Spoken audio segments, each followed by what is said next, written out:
Alors je vous propose de commencer à parler de Frédéric II en nous plaçant au cours de l'année 1229.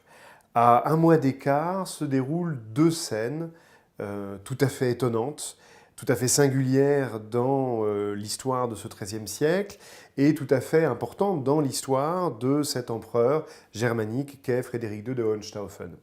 Première scène, nous sommes en février 1229 à Jaffa, autrement dit dans ce port de la côte palestinienne, port important puisque c'était le port par lequel arrivaient les pèlerins occidentaux lorsqu'ils souhaitaient se rendre à Jérusalem.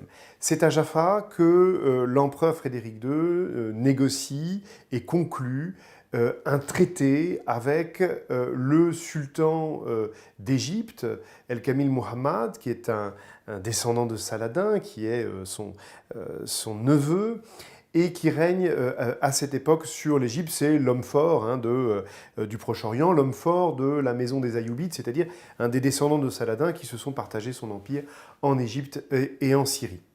Ce traité de 1229, il est tout à fait étonnant puisque un peu plus de 40 ans après la conquête de Jérusalem par Saladin, il se conclut par la rétrocession de Jérusalem aux Latins, par un ensemble d'échanges de territoires au bénéfice donc du royaume latin, en échange de l'arrêt des combats et l'arrêt des menaces sur l'Égypte. L'Égypte qui, depuis le début du XIIIe siècle, était devenue la principale cible des expéditions croisées. Voilà donc une scène assez étonnante. L'homme fort du Proche-Orient islamique, le sultan Ayyubide El-Kamil, et l'empereur Frédéric II, autre homme fort de l'Occident chrétien à cette époque. Nous sommes avant que le roi de France ne prenne toute son importance sur la scène européenne. Voilà ces deux souverains qui concluent donc un traité de paix et qui, au terme de cette négociation, décident donc du statut, en quelque sorte, de Jérusalem, d'un partage de Jérusalem, puisque les lieux saints de l'islam sur le noble sanctuaire, sur le Haram el-Sherif, restent aux mains des musulmans, quand l'essentiel de la ville est donc rétrocédé aux latins. Un mois plus tard, c'est une des conséquences de ce traité, nous sommes maintenant en mars 1229, l'empereur Frédéric II entre à Jérusalem, entre dans la basilique du Saint-Sépulcre, cette grande église que les latins ont reconstruit à Jérusalem et qui est vraiment le cœur battant de la chrétienté, le symbole du christianisme, lieu du tombeau du Christ. Et dans cette église où étaient couronnés traditionnellement les rois de Jérusalem, du temps où les rois du royaume latin étaient encore à Jérusalem, c'était avant 187, et bien voilà que Frédéric II reçoit la couronne de roi de Jérusalem. Non seulement il la reçoit, mais il se couronne lui-même roi de Jérusalem dans l'église du Saint-Sépulcre, c'est-à-dire au fond dans ce lieu où la présence du vrai roi, c'est-à-dire pour les chrétiens Jésus-Christ, où la présence du vrai roi est la plus sensible. Voilà en deux gestes, en deux décisions, en deux moments, Frédéric II change de manière assez radicale, sinon l'histoire du Proche-Orient de ce XIIIe siècle, au moins en tout cas le rapport qu'un certain nombre de latins ont avec la ville sainte, ont avec les événements du Proche-Orient, et également la vision qu'ils ont de leurs adversaires musulmans. Alors pour comprendre comment on en est arrivé là, il y a un certain nombre de questions à se poser. La première, c'est à quel titre Frédéric II négocie-t-il un traité de paix et se couronne-t-il lui-même roi de Jérusalem? Il a hérité tout simplement cette couronne de roi de Jérusalem de son épouse Isabelle de Jérusalem, Isabelle de Brienne, qui est décédée un an plus tôt. Mais il est surtout l'un des souverains les plus puissants de l'Occident chrétien de cette époque, puisqu'il est, depuis 1220, empereur, couronné empereur à Rome par le pape, empereur du Saint-Empire romain germanique, à une époque où se maintient encore dans l'Occident chrétien cette dualité symbolique des pouvoirs, avec d'une part le pouvoir spirituel détenu par le pape et le pouvoir temporel détenu en principe par l'empereur, même si bien évidemment l'Occident chrétien de cette époque est extrêmement divisé dans un certain nombre d'entités politiques et de royaumes qui n'obéissent pas à l'empereur. Il n'en reste pas moins qu'on a là l'un des souverains les plus puissants de la chrétienté qui se rend donc à Jérusalem. On y reviendra aussi, Frédéric II n'est pas seulement empereur du Saint-Empire romain germanique et roi de Germanie, il est aussi roi de Sicile. C'est enfin un homme qui, depuis déjà plusieurs années, est en conflit ouvert avec l'autre tête de la chrétienté, c'est-à-dire avec le pape. Ce conflit peut sembler paradoxal, puisqu'en 1220, c'est bien le pape qui a couronné Frédéric II empereur à Rome. Mais ce conflit il s'explique principalement par le fait que le pape n'est pas seulement souverain spirituel de la chrétienté latine, c'est aussi un souverain temporel qui a des États territoriaux en Italie centrale, et ces États sont précisément menacés par les ambitions de Frédéric II.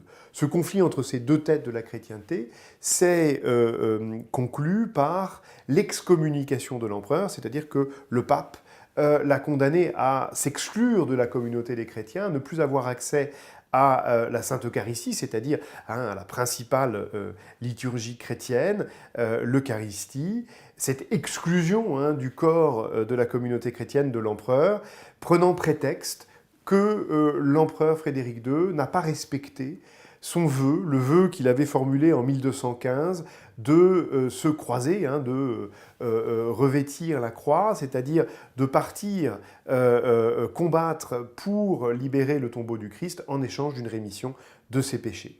Le pape l'accuse donc de ne pas avoir respecté son vœu, c'est une accusation opportuniste, mais qui le permet d'excommunier l'empereur. Et l'on voit donc que quelques mois plus tard, l'empereur décide donc de se rendre à Jérusalem, de se croiser, mais au lieu de combattre pour reprendre Jérusalem, il décide donc de négocier. On est bien ici devant un événement tout à fait surprenant par rapport à la culture politique du temps, à une époque où on continue de nourrir en Occident des projets de croisade, à la fois pour soutenir le royaume latin de Jérusalem, qui n'a plus Jérusalem pour capitale, mais qui continue de subsister sur la côte palestinienne, et pour donc des expéditions pour s'emparer durablement, reprendre durablement le contrôle de Jérusalem.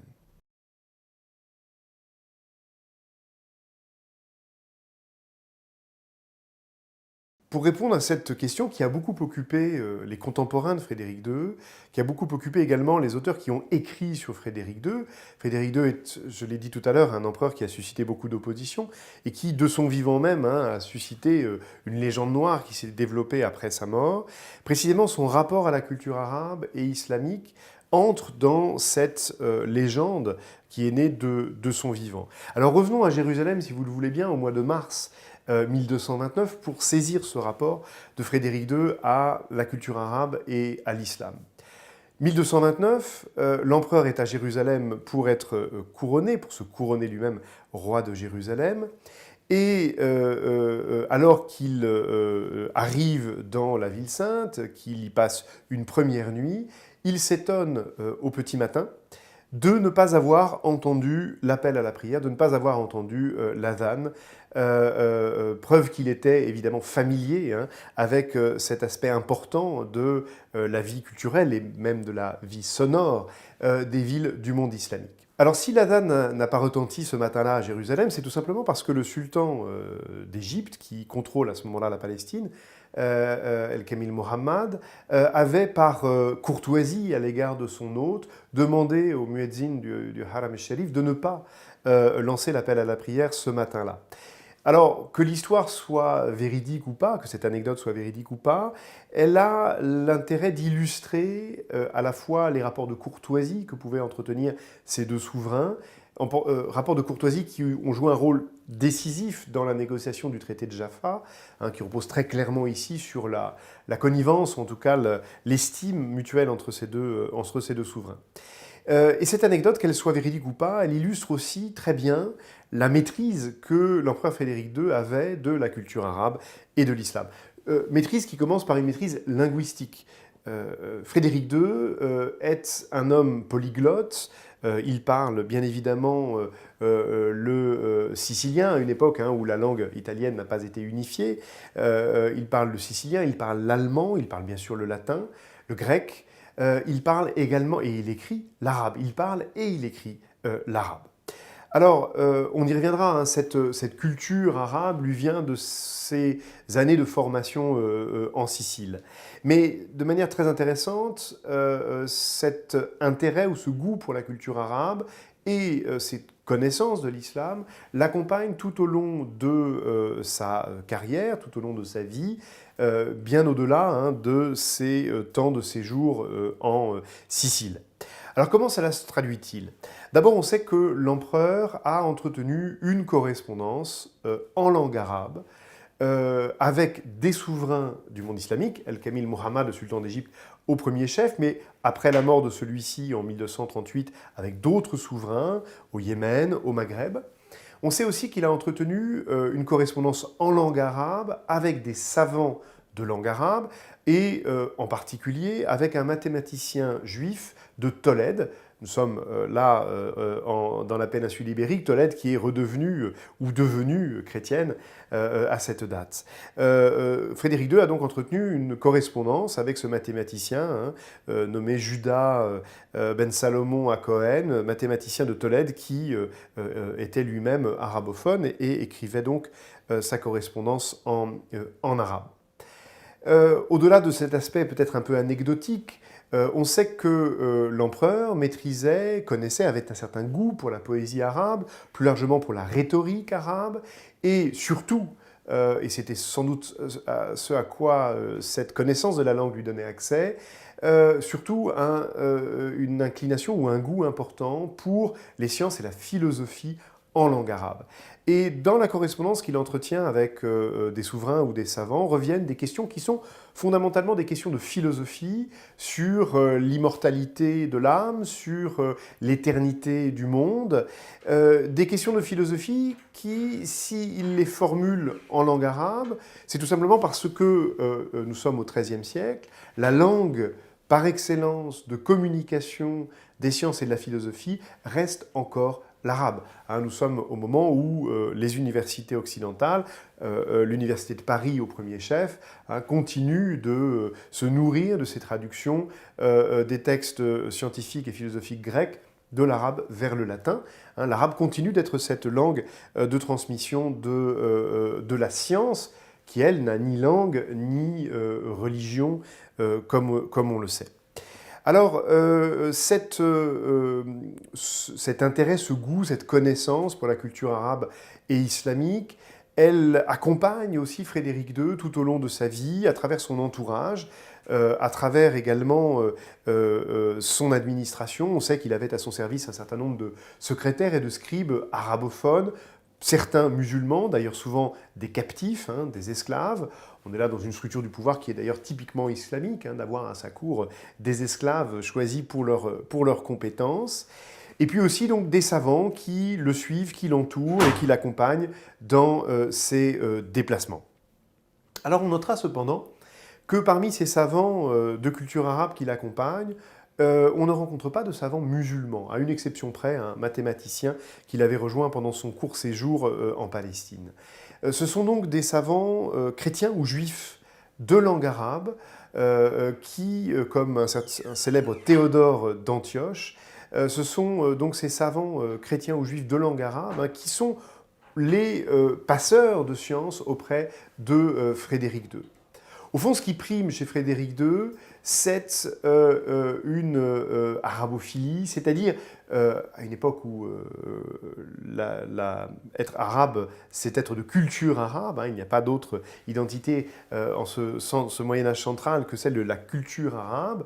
On peut être persan ou berbère et être de culture arabe. Donc bref, un goût pour la culture arabe, bien plus qu'une sympathie ou qu'une inclination pour la religion musulmane. De manière très symptomatique d'ailleurs, cette nuance a été très rapidement battue en brèche par les adversaires de l'empereur, qui ont vu dans cette proximité culturelle la preuve, au fond, que l'empereur était un adversaire fondamental de l'Église. On se rappelle que l'empereur a donc été excommunié par le pape en 1227, ce qui n'a pas empêché de se rendre à Jérusalem pour en négocier la rétrocession. Dans ce combat entre l'Empire et la papauté, l'accusation de ce qu'on appellerait aujourd'hui l'islamophilie de l'empereur vient nourrir en quelque sorte le dossier de la légende noire de l'empereur Frédéric II. J'en veux pour preuve une légende très anecdotique au fond, mais qui est très symptomatique de ce que l'on reproche à l'empereur, et qui est une légende qui a fait d'ailleurs son parcours jusqu'à nos jours, qui veut que Frédéric II se soit entouré d'un véritable harem de femmes et de concubines, esclaves, importées du monde islamique, à la manière des harems des souverains des pays d'islam. On voit bien ici à quoi sert ce type d'accusation, encore une fois, de confondre l'intérêt de l'empereur pour la culture arabe en une islamophilie qui est retournée contre lui pour en faire la preuve qu'il n'est autre que l'incarnation de l'Antéchrist.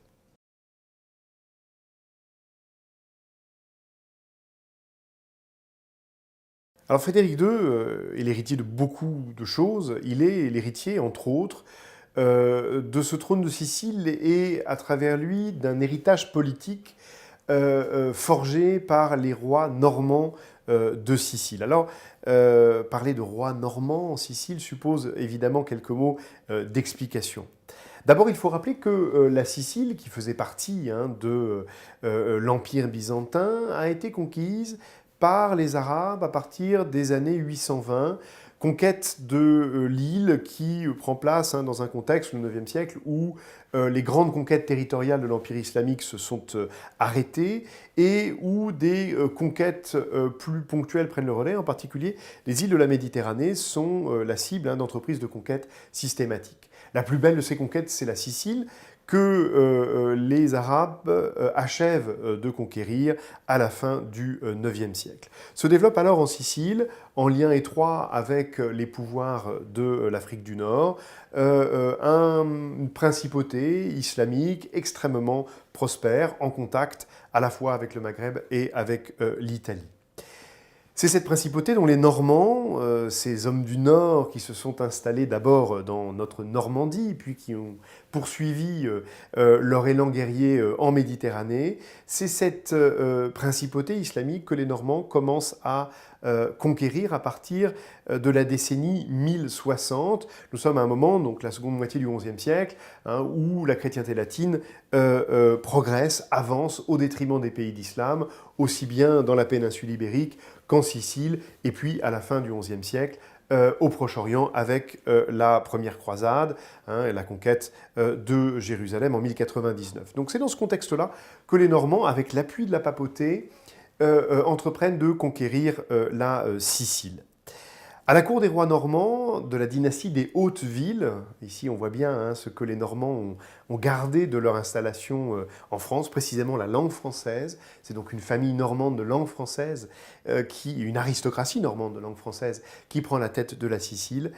Sous donc ces souverains normands de Sicile se développe une culture politique extraordinairement brillante, qui tente de faire la synthèse, qui tente avec beaucoup de bonheur et de réussite, de faire la synthèse entre les héritages occidentaux et islamiques, mais aussi arabes, grecs et hébraïques.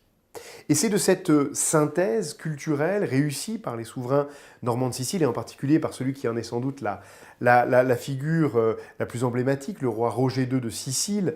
Roger II de Sicile qui est associé étroitement à l'œuvre du grand géographe de langue arabe Al-Idrissi, qui composa pour lui le livre de Roger, cette grande description du monde connu.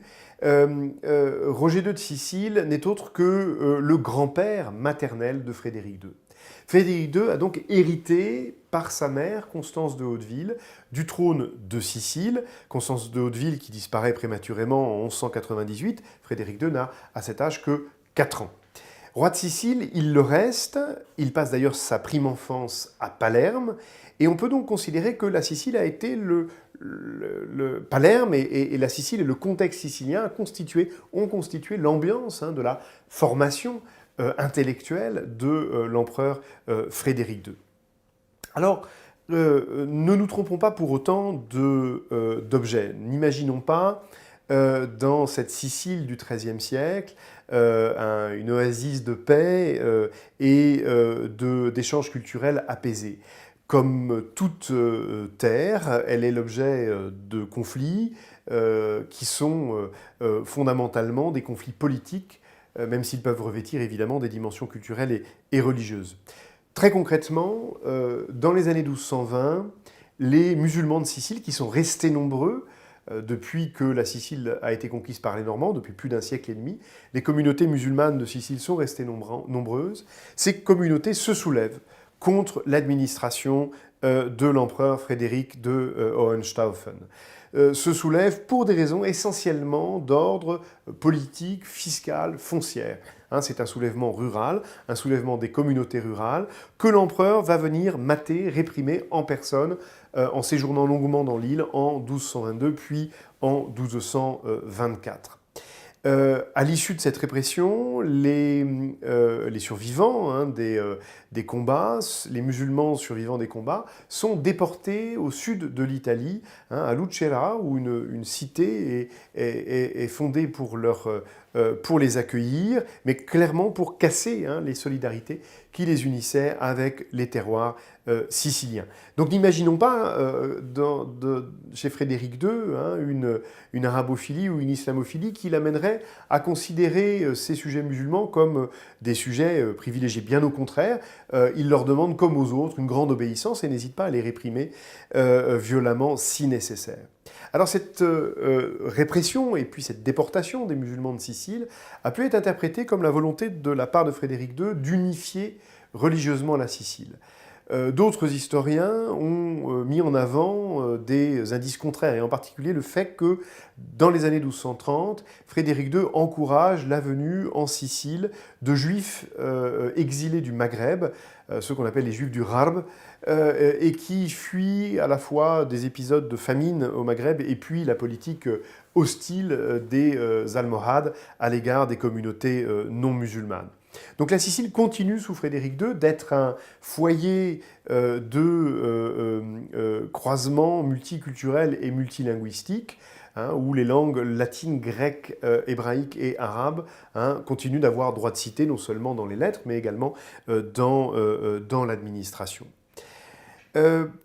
Pour autant, ce rapport à l'islam et à la culture arabe que la Sicile a donné à Frédéric II, il faut aussi lui donner une dimension très empirique, très politique. Tout simplement, en étant roi de Sicile, il est engagé dans des relations diplomatiques avec ses voisins, et parmi ses voisins, bien évidemment, les voisins d'Afrique du Nord, et en particulier les sultans de Tunis, les sultans de la dynastie Hafside. Donc dans ces liens que lui offre la Sicile, il y a aussi, je dirais tout simplement, ces liens avec le monde de langue arabe, tout simplement, sont le produit aussi de ces relations diplomatiques régulières que le roi de Sicile, de facto, entretient avec ses voisins. Ajoutons enfin que le règne de Frédéric II est marqué par une réorganisation profonde de l'économie sicilienne, des structures rurales de la Sicile. J'ai évoqué tout à l'heure la déportation d'un nombre important de musulmans siciliens des campagnes, déportés en Italie du Sud. Cette réorganisation des structures rurales a contribué à changer profondément le visage de la société sicilienne, et d'une certaine manière, celui qui avait un goût important pour la culture arabe et une inclination pour la culture islamique, a été aussi, dans une certaine mesure, le fossoyeur de cette Sicile normande dont il était le dernier héritier. Les réformes de Frédéric II, en particulier à travers ce qu'on appelle les constitutions de Melfi, qui réorganisent la vie de l'île, ont contribué à solder l'héritage normand et à faire disparaître cette prospérité de la Sicile normande qui devait beaucoup à la coexistence des communautés et à l'existence de fortes communautés musulmanes dans les campagnes siciliennes.